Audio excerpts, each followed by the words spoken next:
So the question that we wanted to pose in our research team was whether dental hygienists and therapists can screen for all malignancy. Now, the title there is slightly misleading and really sort of is a function of the limited number of characters I could put into the IADR website.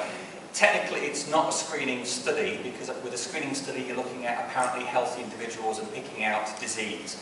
I'll explain why we did this slightly differently when we come to the power calculation. So it more accurately is a comparative test accuracy study. So I'd like to thank the whole team, so Mike Pemberton, who's an all-med consultant in Manchester, Richard Macy, research assistant in Manchester, Christine Cotton, Manchester, Tanya Walsh is our statistician, she's the editor of the Cochrane DTA group, and obviously Mike Lewis, professor of all medicine and consultant. So what we know is that role substitution has been used in medicine for quite some time now, but there's always been rather a slower adoption of the principles of role substitution in dentistry. Role substitution is basically defined where, for example, in this particular case, a hygiene therapist would undertake the activity that was previously undertaken by a dentist. And we were interested as to whether hygiene therapists could be utilised more fully as a frontline health worker. So proponents for this strategy argue that it can improve efficiency and cost effectiveness of service provision, and thereby releasing resources and increasing the capacity for care, potentially reducing health inequalities. Opponents of policies like this argue that it's inherently unsafe and commonly cite the danger of missing or malignancy. So this was the question that we had in terms of the research. Now, there's also some policy background to this in the United Kingdom. There's been two recent changes over the last couple of years by the General Dental Council, which is our regulator. So they determine the scope of practice of dentists and dental hygienists and hygiene therapists. And they first made a change early in 2013 whereby they actually, in terms of order, actually number 2 came first. So they actually allowed patients for the first time to directly access dental hygienists without first being seen by the dentist. So traditionally in England, in terms of the regulator of the healthcare space, all patients had to be seen by a dentist first, who would then be given a prescription, and then the patient would see the hygienist if that was warranted. That then changed under this principle of direct access.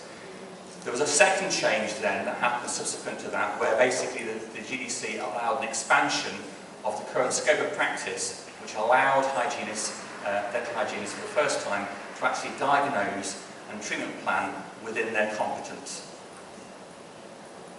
So in terms of oral malignancy, oral cancer is the most common oral malignancy that we have. Its incidence is relatively low in the UK, but it has extremely high mortality and morbidity rates. Many people argue that it can be preceded by visible mucosal changes called potentially malignant disorders. And we'll see a few in a couple of slides' time. The most common form of PMD is leukoplakia, but that has a relatively low estimated malignant transformation rate, around about 1 to 5%, although it varies according to which study you look at. Other forms of potentially malignant disorder include erosive speckled and erythroplakia with variants of MTR. So what we wanted to do was basically determine the comparative test accuracy of dentists and hygiene therapists for all mucosal lesions. So both malignant lesions, PMD, which is classified as test positive, and non-malignant or benign lesions. So our index test, this was a diagnostic test accuracy methodology. So our index test was a visual examination of standardized photographs of all cancer, PMD, and non-malignant lesions. Now, all these had been photographed in the clinic by one operator, and then those lesions had been biopsied, sectioned and biopsied, and underwent histopathological examination. So our reference standard, in terms of our gold standard, was a known histopathological diagnosis made from this scalpel biopsy. Participants were sampled prospectively, and we did this across Manchester and Liverpool, 2 cities with large conurbations in the northwest of England, in North Wales and in South Wales.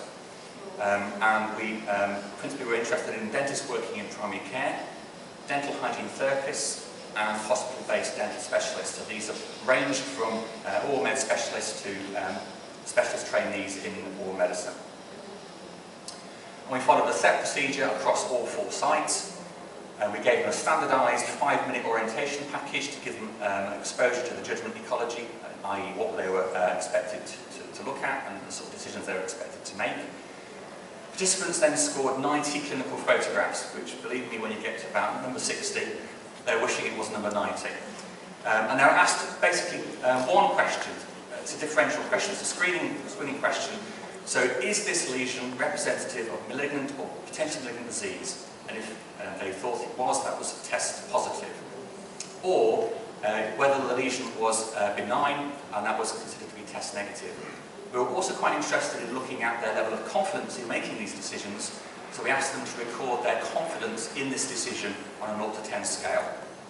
Time delay was set at 12 seconds in between each sort of slide, so every time it got to 12 seconds it would flip on to the next one, and there was controlled lighting, and we did this as part of an educational event at the beginning before they became educated about all mucosa lesions.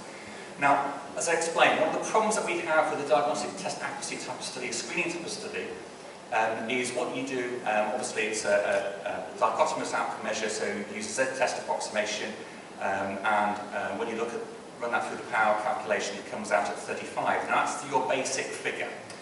What you then have to do is, that represents the number of positive lesions that you have.